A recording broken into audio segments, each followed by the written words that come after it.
bonsoir à toutes et à tous. Aujourd'hui, on se retrouve pour le débrief du match qui vient juste d'avoir lieu entre Arsenal et PSG à l'Emirates Stadium.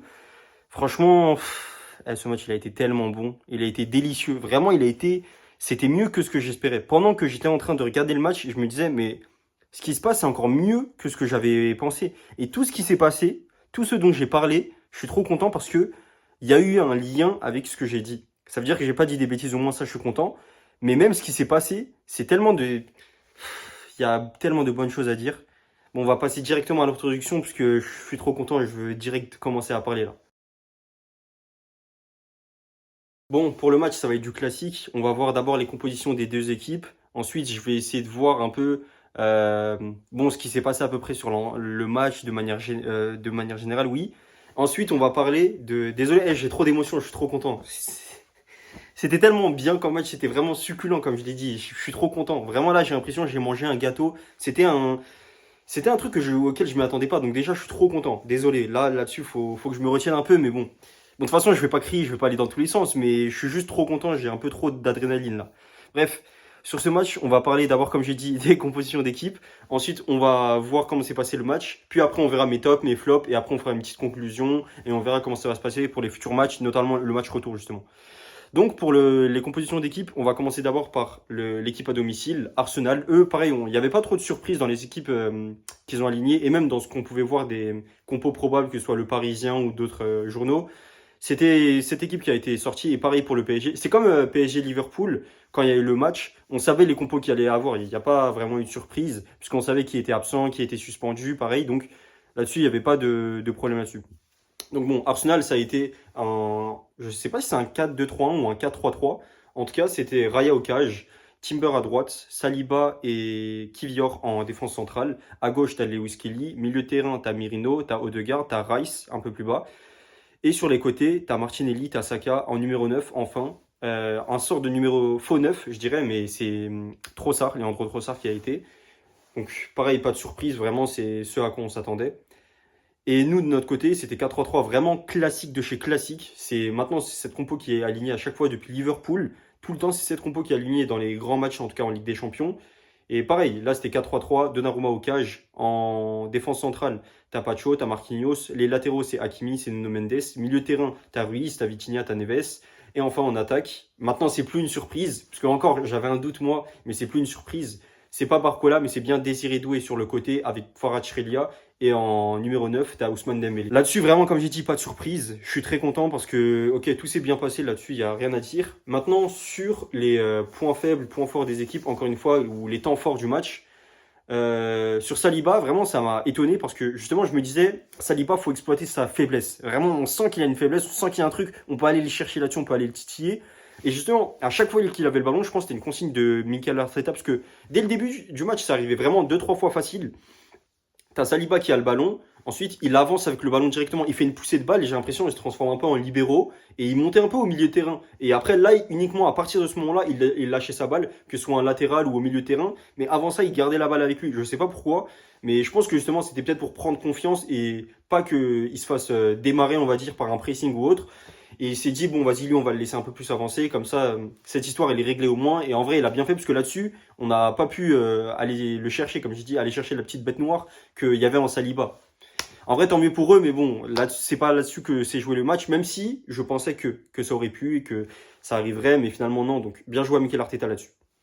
Autre point, et pas des moindres que j'avais évoqué, c'est Ousmane Dembélé et son réveil, justement. Son réveil à lui, du coup, c'était plus de marquer un but que de faire une erreur plutôt comme Saliba. Mais au final, il l'a fait. J'ai dit, Ousmane Dembélé, on t'attend dans le grand match. Cette fois, on t'attend, d'accord, c'est pas grave, pendant 5 matchs, t'as pas marqué. Bon, c'était des matchs où il aurait dû marquer en vérité, mais c'est pas grave, c'est pas si grave que ça. C'est dans ce match-là, moi, surtout que j'attendais Dembélé, c'était à lui. Comme c'est exactement ce que j'avais dit. J'ai dit Désiré Doué, il doit faire des choses. Kvaratskhelia et Dembélé, c'est de eux que j'attends des choses. C'est vraiment de eux que j'attends du plus concret, qu'on marque, que le score change. Et c'est exactement ce qui s'est passé. Parce que Kvaratskhelia, il prend le ballon, c'est lui qui fait la passe D, il se l'amène, tout ça. Et Dembélé, c'est lui qui marque. Et Dembélé, il est tellement bon parce que c'est un joueur un peu à la Messi là-dessus, dans son positionnement. C'est-à-dire qu'il peut rester très longtemps par exemple, quand le bloc de l'équipe adverse est haut, il peut rester très longtemps hors jeu.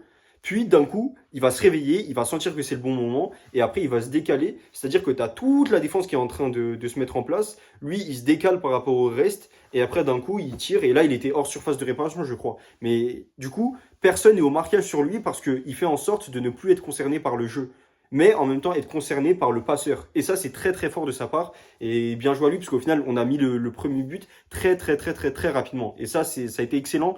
Et je pense que, honnêtement, justement, ça a été là-dessus qu'il y a eu le tournant du match. Moi, je pensais plutôt que c'était une erreur de Saliba, mais finalement, c'était l'exploit de Dembélé qui a fait que, derrière, Arsenal, même s'ils n'ont pas fait que défendre, ils ne se sont pas dit, bon, on va se contenter de ce score, ça a tout changé, parce que nous, on a beaucoup plus poussé. Eux, derrière, ils ont été beaucoup plus dans, je pense, dans une période de doute qui a fait qu'ils ont du mal à vraiment marquer des buts et tout.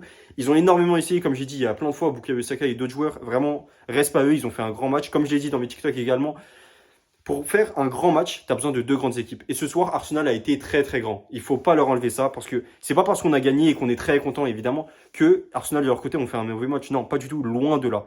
Vraiment, Arsenal ont fait un très grand match et ils auraient pu gagner. Finalement, ça s'est joué à pas grand chose et c'était vraiment du 50-50. Pareil, donc ils ont très bien joué à eux. Mais honnêtement, sur ce match-là, si on me dit qu'il y a 3-0, qu'on avait fait ce score-là, avant le match, j'y aurais pas cru. J'aurais dit, ah, c'est compliqué de faire un 3-0. Comme je vous l'ai dit, déjà, si on met deux buts d'écart, moi, je suis content. Mais le but, c'était surtout un but d'écart. Parce qu'il faut rester réaliste, surtout. Et au final, vraiment, on était capable d'en faire plus. Après, il faut pas se mentir à soi-même. Évidemment que Arsenal aurait pu nous mettre un, deux ou plus de buts.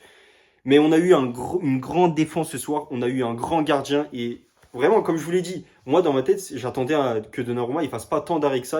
Allez, il est grand max, un grand arrêt à faire et ça s'arrête là. Mais non, bien joué à lui. Il a fait un bête de match. Ça a été incroyable. Vraiment. Il poussait à chaque fois. Il était là à montrer que, voilà, en plus, que c'est un vice-capitaine qui fait partie, en tout cas, des leaders du vestiaire, des leaders de l'équipe. Parce qu'à chaque fois, même sur Marquinhos, à certains moments, il était en train de lui crier dessus. Il lui dire, justement, s'appliquer, être plus concentré. Et ça a été très bon parce que pouvoir parler comme ça à un défenseur qui est le capitaine de l'équipe, qui est là depuis plus de 10 ans, c'est fort. Et tu peux pas être n'importe qui pour le faire. Il faut que toi-même, justement, tu sois quelqu'un, que tu sois respecté dans l'équipe, que tu sois un cadre. Et pour être un cadre, c'est pas juste par la parole que tu le fais, mais également par les actes dans le football. Et même dans la vraie vie.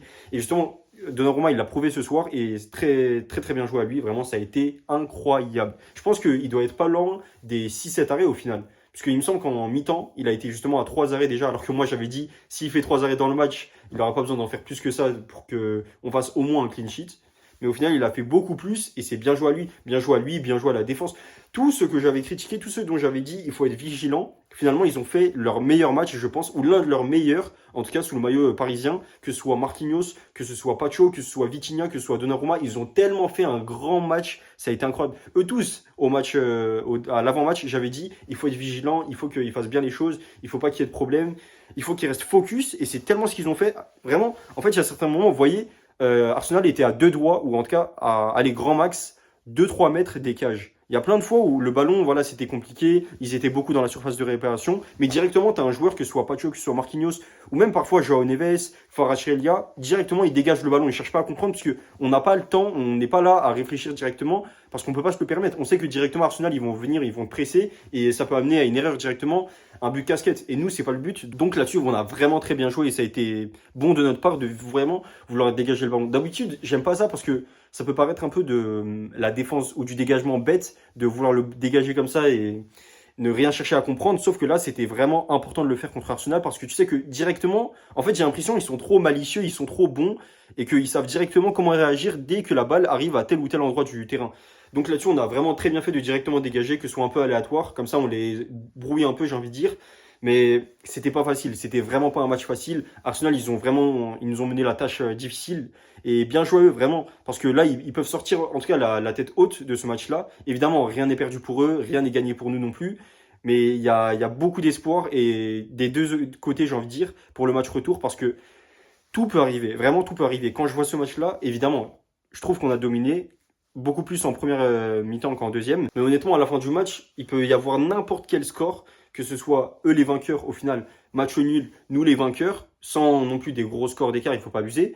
Vraiment, moi, si j'avais pas regardé le match et quelqu'un me l'annonce, j'y aurais cru directement, parce que le match a été tellement bon, C'était impressionnant. Vraiment, c'était un grand match. Et peut-être que là, vous pouvez croire que j'en fais des trop, mais à mes yeux, c'est ça un grand match. C'est deux équipes qui sont là, qui jouent avec le ballon, qui sont en train de presser, qui tentent, qui font des tirs, qui lâchent jamais en fait, qui sont là à tenter, tenter, tenter, tenter. Et Saka, le nombre de fois qu'il l'a fait, ça a été impressionnant. Vraiment, bien joué à lui. Au final, il n'a pas réussi malheureusement, mais le nombre de fois qu'il a essayé, qui nous a cassé la tête là-dessus, qui nous a fait peur, ça a été incroyable. Après, globalement, l'équipe d'Arsenal, c'est pas que l'attaque, c'est pas que le milieu de terrain, c'est pas que la défense. Ils ont tous très très bien joué. Nous, de notre côté, on a tous très bien joué. Et je pense que je pourrais pas donner un seul flop de ce match. Même pas un seul. Même pas l'arbitre, même pas le commentateur cette fois. Je pourrais donner personne. Tout le monde a fait un très très grand match et tout le monde peut ressortir la tête haute de ce match parce qu'il a été très très bon. Les pénaltys sifflés, les pénaltys non sifflés, les je sais pas quoi. Vraiment, même l'arbitre a bien joué là-dessus. Il n'y a pas eu de problème. Juste à certains moments, je trouve que par exemple, Arsenal, bon après, ça fait partie de leur jeu. Il n'y a rien à dire là-dessus, mais Arsenal, il y a beaucoup de moments où, par exemple, tu as un joueur, que ce soit pour un 6 mètres, que ce soit pour un corner, peu importe, même les coups francs, tout ça, tu as un joueur qui va venir, qui va faire semblant de tirer avec le ballon. Tu as un autre joueur qui vient, qui fait pareil. Tu as un troisième joueur qui vient, qui fait pareil. Il y a beaucoup de moments où ils essaient de nous avoir justement sur l'aspect mental. Ils étaient là, ils voulaient tout le temps nous énerver. Un peu, je sais que c'est pas pareil, mais un peu comme Emiliano Martinez quand vous voyez par exemple en finale en finale de Coupe du Monde, il est là, il jette le ballon à côté à Chouamini pour qu'il aille le chercher. C'est des trucs où justement il essaie de jouer sur le côté mental du joueur pour qu'il soit un peu plus nerveux, pour qu'il s'énerve et qu'il sorte de son match. Heureusement là-dessus, ils nous ont pas réussi à nous avoir. De toute façon, ça fait partie de leur jeu. Et je leur en veux même pas pour ça en fait. Ça fait partie du football. Là-dessus, il n'y a pas de problème. Moi, ce qui m'énerve, c'est les simulations. Et il y en a eu, bon, des deux côtés, mais au final, ça a mené à rien, donc tant mieux. Mais sur le côté, un peu vouloir énerver l'adversaire, c'est à nous de mieux nous comporter. Et c'est à l'arbitre de, s'ils sont là à trop nous embêter, à mettre de carton jaune. Donc là-dessus, en vrai, j'en veux même pas à l'arbitre. J'ai même pas envie de parler de ça. C'est pas ce qui compte le plus. Et au final, on a réussi à gagner, c'est ce qui compte. Nous, c'est à nous de faire le match, honnêtement. En fait, un arbitre, faut comprendre qu'il est là normalement uniquement quand il se passe des choses qui sont graves, des moments litigieux, des moments où, ok, on sort un peu du match, on sort du football, on sort du jeu. S'il n'y a pas ça, l'arbitre, il continue à faire son taf, il n'est pas là à devoir tout le temps dire grand-chose. Et il a beaucoup, beaucoup, beaucoup laissé jouer, il a très bien fait l'arbitre. Vraiment, je trouve qu'il a fait un excellent match. Et bon, après, je ne vais pas non plus dire que c'est l'homme du match ou quoi, mais il a été très bon. Et c'était le même arbitre en plus que le match Arsenal-PSG qu'il y a eu en octobre. Donc là-dessus, on peut rien dire. On peut pas dire que c'est un arbitre qui favorise le PSG ou quoi. Non, parce que le premier match, ils nous ont mis 2-0, il n'y a eu aucun problème. Donc là-dessus, on peut pas parler de favoritisme ou je ne sais quoi. Vraiment, c'était un très bon match de l'arbitre, un très bon match de tout le monde au global. Et pour revenir sur les coups de pied arrêtés, on a compris la tactique, comment elle marche des coups de pied arrêtés concernant Arsenal. À chaque fois, tout le monde, vraiment toute l'équipe se met hors jeu et ils attendent le moment où le joueur va taper dans la balle, le tireur du coup de pied arrêté, pour tous rentrer dans la zone et ne pas être hors jeu. Et en même temps, ils essaient d'emporter un joueur pour que justement ce joueur en question les empêche d'être hors jeu. Ils l'ont essayé à plein de moments. Vraiment, en fait, quand je regardais la technique, je me suis dit, mais attends, on est en train de comprendre ce qu'ils font là. Pourquoi ils sont en train de le faire? Et ils refont, ils refont, ils refont, ils refont. Après, c'est bien de tenter dans la vie, mais quand tu vois que la technique, elle marche pas, au bout d'un moment, il faut faire autre chose. Et après, vous allez me dire quand même, il y a une fois où elle a marché, c'était Merino quand il met son but annulé par la VAR. Mais le nombre de fois qu'ils ont dû tenter pour ça, et même sur ce tir-là, Declan Rice, il a fait un tir un peu plus léger, un peu plus flottant. Donc c'était différent des autres tirs. Donc cette fois-ci, il a changé la tactique. Et même, il me semble que Declan Rice, il n'a pas non plus fait tant que ça de tirs. Je sais pas si c'est tout le temps lui qui faisait les tirs de coup de pied arrêtés. Mais même, l'équipe, globalement, elle n'a pas réussi. Et heureusement, nous, là-dessus, vraiment, je l'avais dit. En fait, dans ma tête, c'était tellement évident. J'ai peut-être voulu être trop réaliste et moins d'optimisme.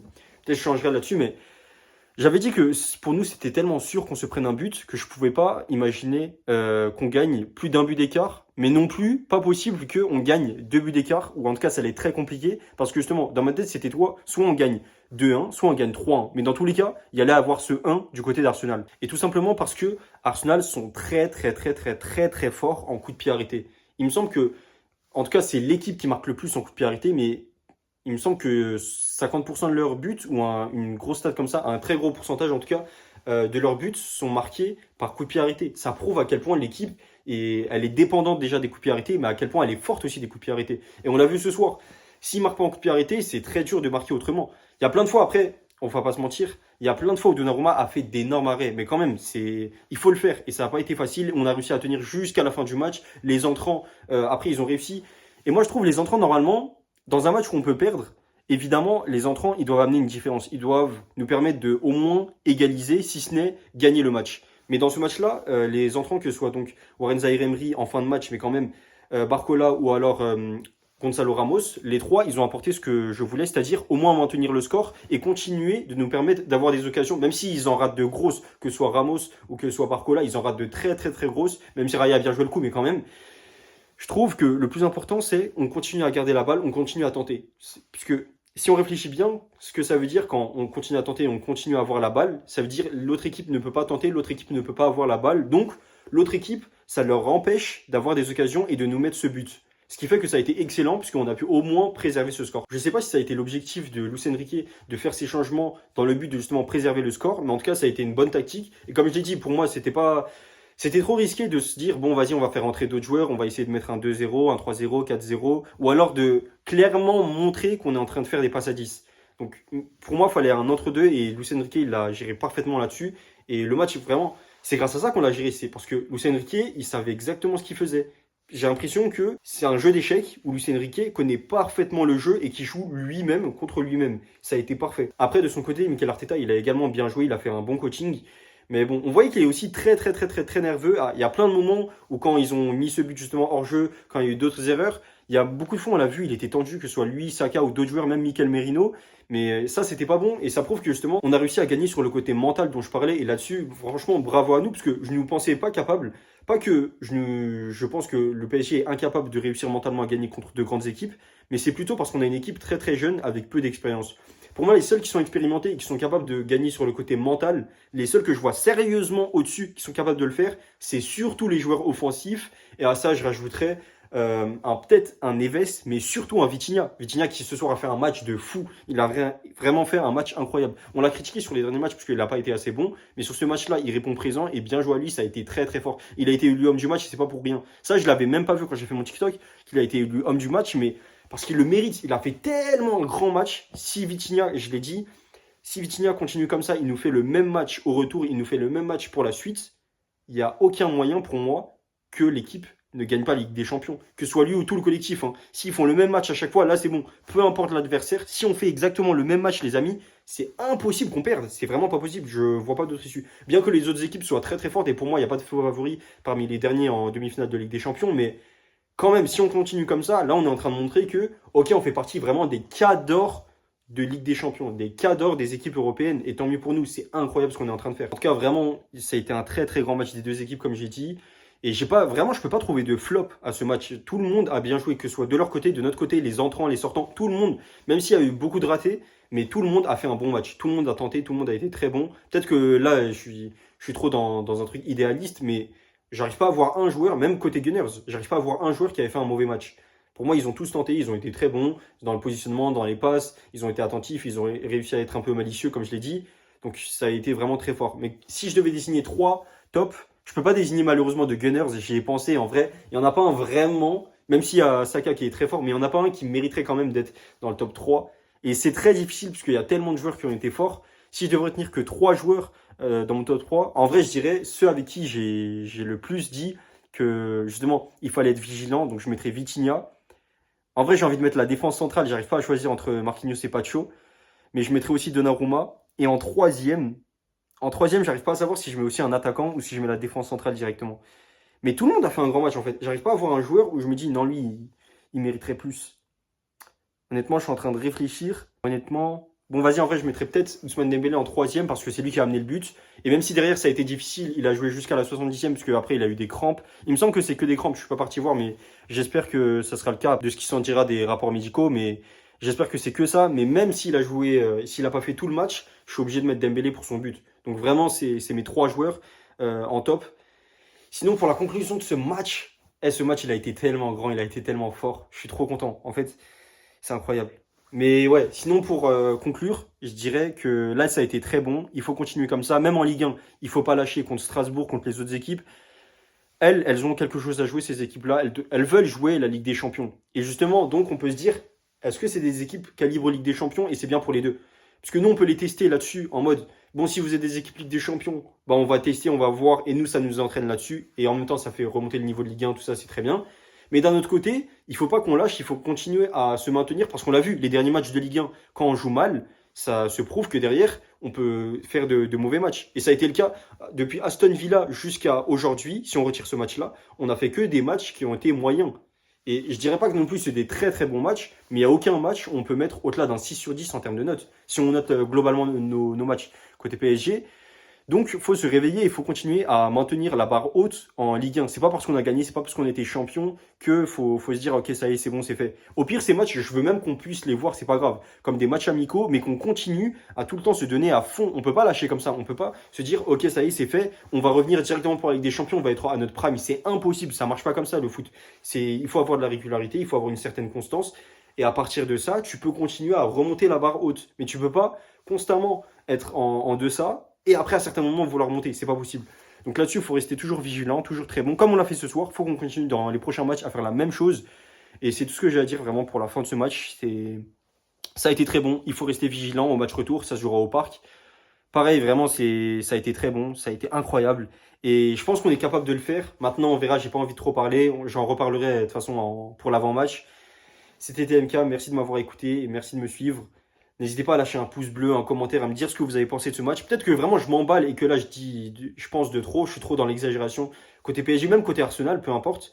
Mais n'hésitez pas à me dire ce que vous en pensez. Merci de m'avoir écouté. C'était TMK comme je l'ai dit. À une prochaine. Salut.